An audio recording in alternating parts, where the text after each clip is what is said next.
It's Maizie from Show Low Public Library, and today we're back in the Show Low TV studio bringing you another episode of Healthy Cooking with Show Low Public Library. This project is provided with grant funds from the network of the National Library of Medicine in partnership with the Charlie Cart Project in Show Low High School. And I've got my partner in crime with me again. Chef Smokin Bill here. This episode, kind of going with our last episode, it's kind of a condiment or a side dish that goes with with the pulled pork from our last episode. Macaroni and cheese, which is my favorite food ever. Made from scratch. Other than we're not making the noodles from scratch. We have all of our ingredients here. We've got our macaroni noodles. We're using elbow noodles. We have our milk, some dry mustard, some garlic, onion, some flour, some cheese. We're going to talk about, and butter, we're going to talk about each one of these, different things that you can do, different ways that you can do this to make everything function. So let's start out with our noodles, because we're going to get them in our pot over here with water in it. We're using elbow noodles. This is traditional macaroni and cheese noodles. We're using elbow noodles. You can also use penne noodles, which are the little thin noodles. I'm going to open this box up so I can show you one. These are the little thin noodles that are round. They have a hole in the center of them. They make a bigger version of this called a rigatoni.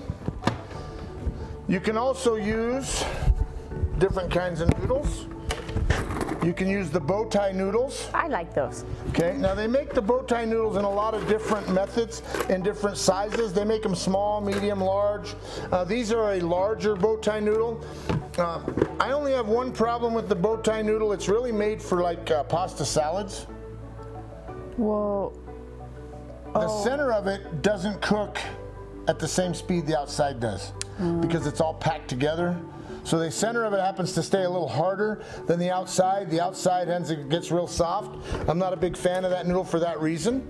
But other than that, it's a good noodle. You can also use shells, flat noodles. People have made it with spaghetti noodles, linguine. Spaghetti? That'd be kind of weird, wouldn't it? It would be, but macaroni and cheese spaghetti? Yeah, I've had a three cheese spaghetti. Okay. That's macaroni and cheese. Yeah. I like a noodle that's like this, but I'll use the penne to make it a little more demonstratable. It's not even a real word. We just created it for the show, demonstratable. New word for the show. I like noodles when I make macaroni and cheese that have holes in the center of them. Because then they can suck up. Then the cheese can get up inside, and now you get every bite should have tons of cheese. It's called macaroni and cheese, and what's really goofy is in the Italian world, pasta is the emphasis of the dish. The sauce is supposed to be really minor. It's just to add on to it. No. And in the American world, we've Americanized everything, and now for us, the sauce is what we live. You got to have tons of cheese sauce. So we're going to get started. We're going to remove these from the table. Maisie's going to put that in the hot water right now. I'll take this away. One of the things that you can do with your water, if you want to help keep the noodles from sticking, I'll just give you a little story. My mom told me put some oil in the water. Now the noodles won't stick. The problem is when you strain the noodles, the oil sticks to the noodles, and now the sauce doesn't want to stick to your noodles. That's not good. So that's not good. So I figured out and had a chef tell me put salt in the water. If you put salt in the water, the noodles won't stick together. I started doing that. I've never had a noodle stick ever. They do that on all the fancy cooking shows. They always salt the water. Yeah, it's to keep the noodles from sticking. I thought it was for flavor. Nope. That's true. Salt doesn't exactly have a flavor. Yeah. Okay. Also, our noodles, do not cook them all the way done. You want to cook them to what is known as al dente. It's a French term. We were talking about it maybe part of the last show, before the last show. The cooking world started in France, probably 500-600 years ago, and everything has a French name somehow. I don't know what they all are because, again, we've Americanized everything. But al dente is a French term meaning to the tooth. So when you bite the noodle, it should have resistance to your teeth. Oh. You do not throw the noodles on the wall and see if they stick. That is not the correct way that I've seen hundreds of people do.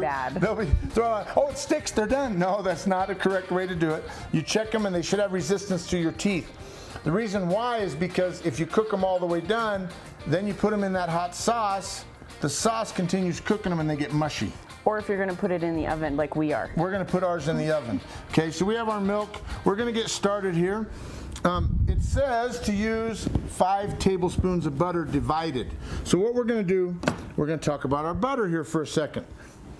This is butter sold in a professional scale. It's a huge block of butter. Well, it's actually the same size as 4 standard cubes. It looks big. But so if you was to buy the 4 standard cubes, this is the same as the 4 standard cubes. But where a standard cube has tablespoons on it, this one has ounces. Mm-hmm. And a tablespoon is the equivalent of half an ounce.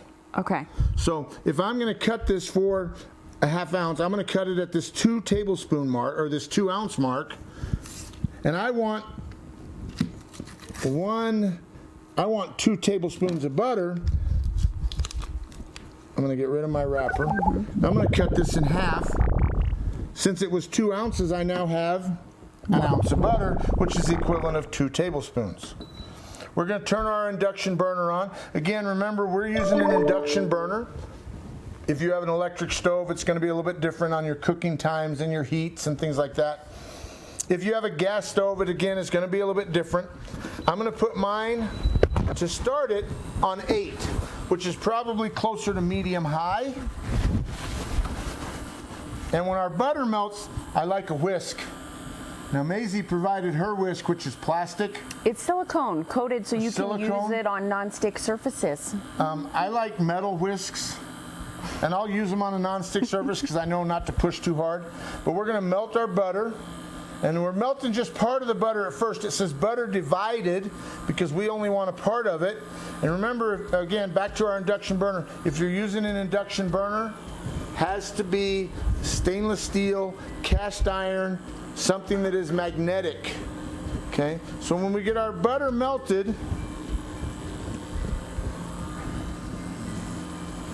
while our butter's melting, we're going to cut up an onion. We need half the onion, right? Well, we're going to use a quarter of the onion. Because it's a big onion. It's a big onion. It's a big onion. And we're going to show ourselves a trick on how to dice onions without crying. Really? There are lots of onions. We're using a white onion. If you're not a fan of the white onion, then don't use white onions. Use purple onions, or yellow, the standard yellow onion, whatever you want to use. So our trick is to do this. I'm going to kind of slide over here. We're going to slice at the bottom, going almost all the way through. Slice up just a little bit, going almost all the way through. Slice up a little bit more, almost all the way through. Slice up a little bit more, going almost all the way through. We are then going to go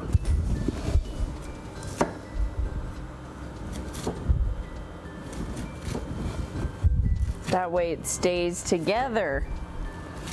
as best as we can. Kind of. Then when we get it all cut up, diced that way, then we can just take it and dice it.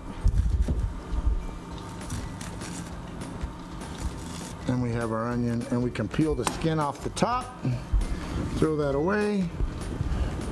Our onion is starting to simmer here a little bit. We can hear it popping. For butter. That's what we like. Yeah, our butter, sorry. The onion's going to be screaming at us in a minute when we throw it in that hot pan. The little onion people are going to be like, ah! Along with our garlic people. Okay, now you got to be careful. You don't want to let your butter get too hot. It'll start to burn. You can see this right in the center. It's starting to brown. That's the milk fat in the butter.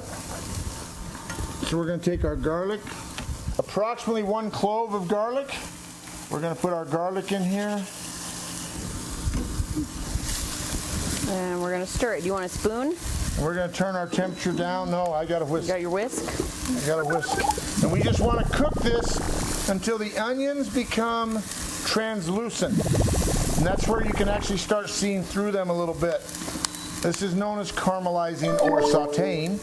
If you take them past the translucent stage and start to turn them brown, that's caramelization. And what that's doing is taking the sugar out of the onion. Most people don't realize that there's sugar in the onions. And it's going to take the sugar out of the onion and start to coat the outside of it with it so it turns brown. It smells good. So we have our onion caramelized here. We are now going to, with the onions in here, we're going to make a roux.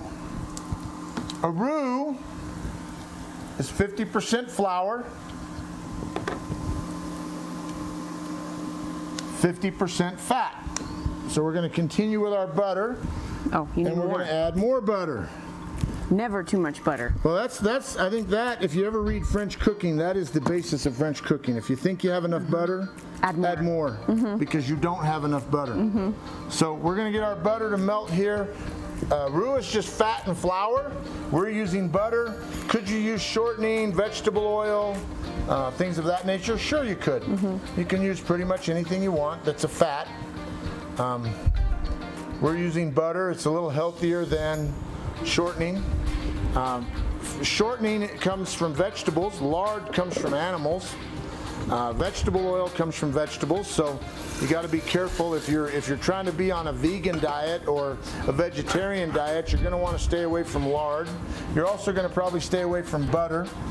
So with that in mind, my sister, I was telling my sister, she knows I do this show. They actually watch it from Spokane, Washington. So we get guests all over the place. She sent me a recipe. She has a daughter-in-law that is allergic to a lot of different things like flour, butter. She's lactose intolerant, gluten intolerant. So she's had to do a lot of research. She found a vegan macaroni and cheese recipe. I don't know about that. Online. My sister decided to try it. She said you cannot tell it's not cheese sauce. So I'm gonna set for 10 minutes for the pasta. Oh yeah, that'll be good. Okay. So we've got our butter melted or our fat. Some people tell you when you're making a roux, pour it in nice and slow. That's what I do. Okay. I kind of Other pour it in people just say portions. dump it in. And I've learned that I can just dump it in. You can get it to mix up. And what the roux is for is to thicken the macaroni and cheese sauce. But what if I'm gluten intolerant? What can I do? Well, you can use gluten-free flour. You can use heavy cream. And there are other cornstarch slurry, so you would thicken it afterwards.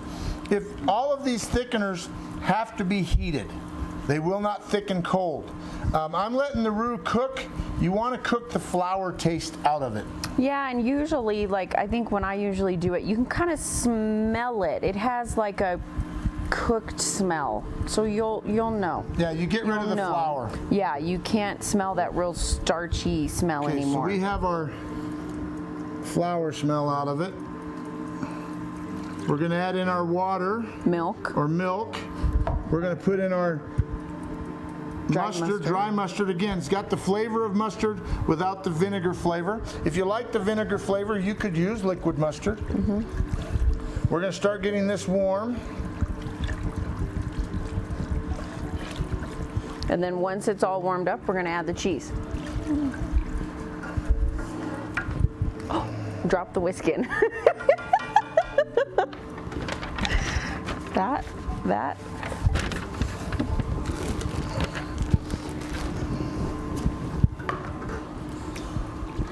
So we're going to turn our heat back up. I turned the heat down to make the roux down to about, medium low, just a little bit below 5 on here.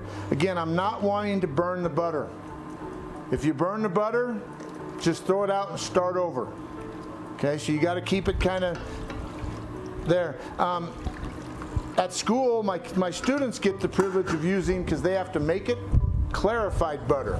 What is that? Clarified butter is where you take this entire stick of butter plus 3 more. You melt them, and then you let them just get warm enough that they start to separate, and it separates the milk fat. Okay. And then you stream out the milk fat, and what's left is just pure butter. It won't burn. Wow. Because it's the milk fat that burns. But I'll give you a price difference. We bought 30 pounds of butter. It cost us about $50. 5 pounds of clarified butters, over 30. Oh, good thing we didn't buy that. Yeah. So we're getting it hot. You can add other things to it if you like peas, Broccoli. broccoli.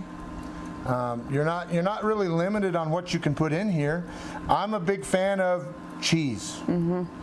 I'll even use different cheeses. So while we're waiting, Maizie, can you stir that? We're going to use an extra sharp cheddar cheese. So we're making a 1 cheese macaroni and cheese.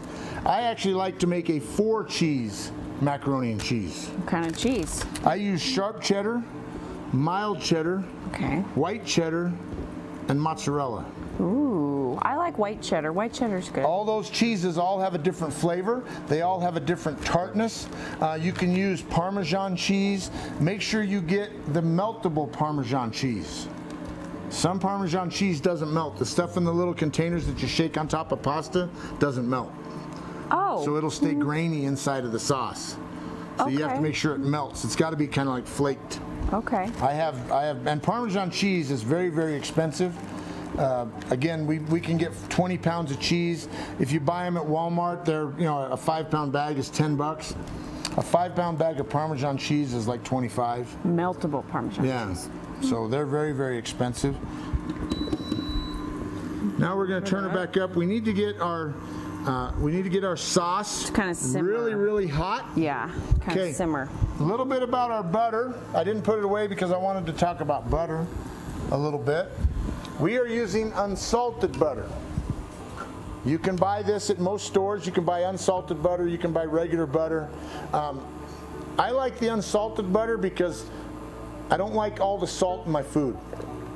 So I use the unsalted butter, and then I adjust the salt when I serve it and I eat the food. That's when I put my salt in my food. So if you'll notice, a lot of the things we cook, we don't really add a ton of salt. It's a little teeny bit, only what's absolutely necessary. There we go. It's starting to simmer. So you Now want that to we're starting to simmer, get it all to simmer. How much cheese are we going to put in? 3 cups. 3 cups. Okay. How about I whisk while you whisk cheese? while I try to cheese.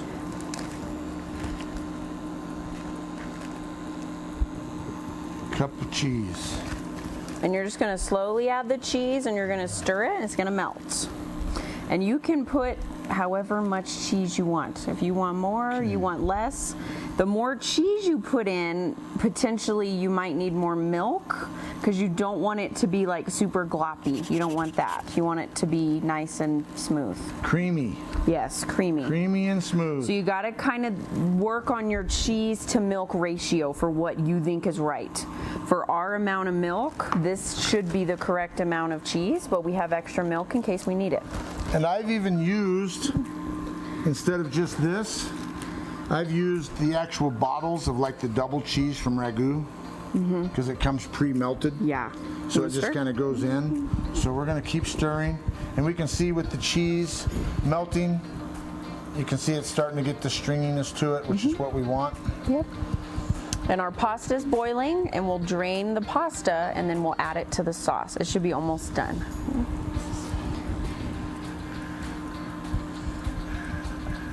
So we'll get it all incorporated. It looks good. It smells good too.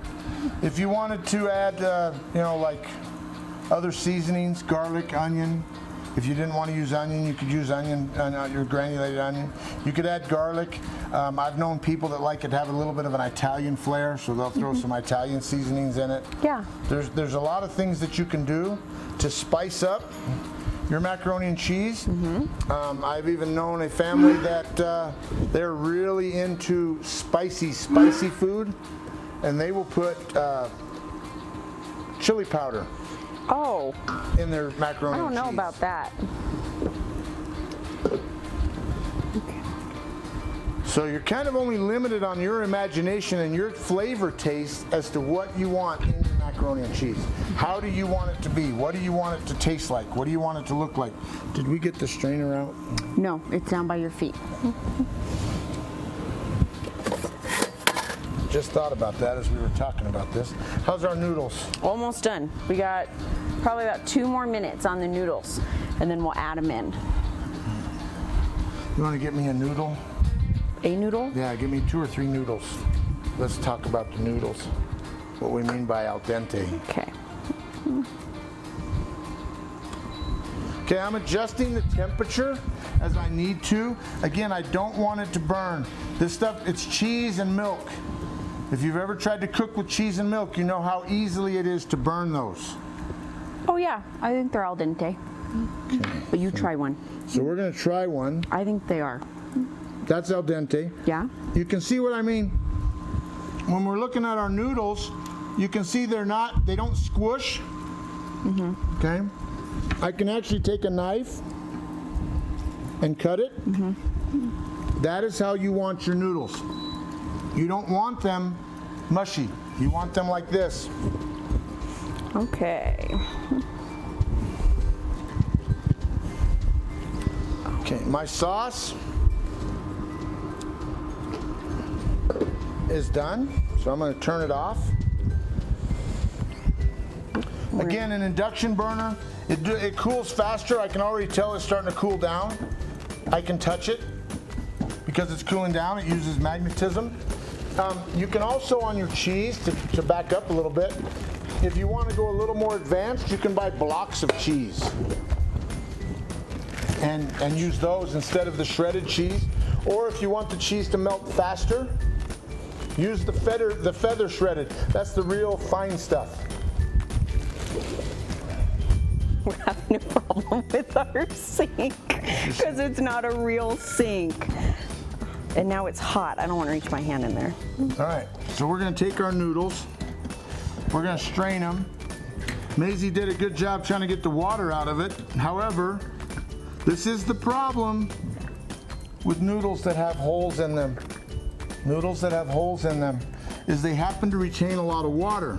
So if I take the noodles without trying to get all the water out of them and put them in my cheese sauce,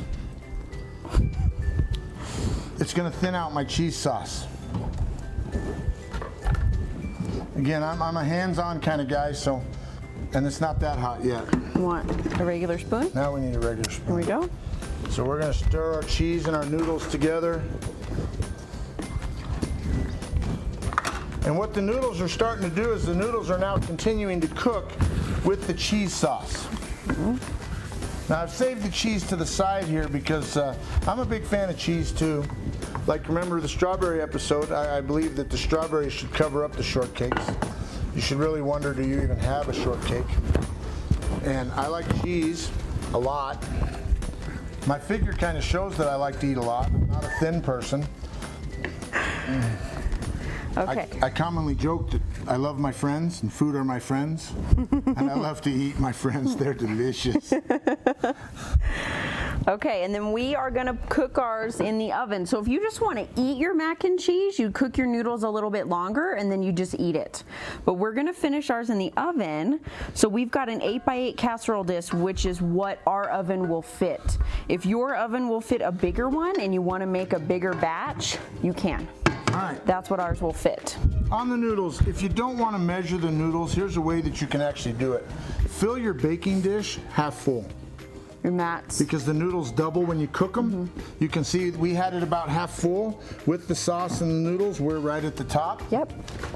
So we're gonna put a little bit more cheese on the top and then we're gonna pop it in the oven. Oh. A little We're bit gonna more put a lot of cheese on the top. So how hot does our oven need to be? 350 degrees, For about 20 to 30 minutes. 20 to 30 Because what are we cooking anything? No, we're just browning and making it all mushified Browning together. the cheese and thickening the sauce a little bit more. So there we go. Okay. We have one that we previously made that we are going to taste test for you guys. So we're going to pop that I'm in gonna put that in the oven. and we are going to taste test It's already cool enough. I don't need the chicken oven mitt. our other one. I would like to welcome you to the show. I know I'm late. I was sleeping in. And we'll get a spoon. And we will taste test it. So ours looks really brown from all the cheese getting all mooey and gooey And browning. in browning. I was trying to make up words, okay? This is thick. Yeah, it's got lots of cheese. It's got lots of cheese.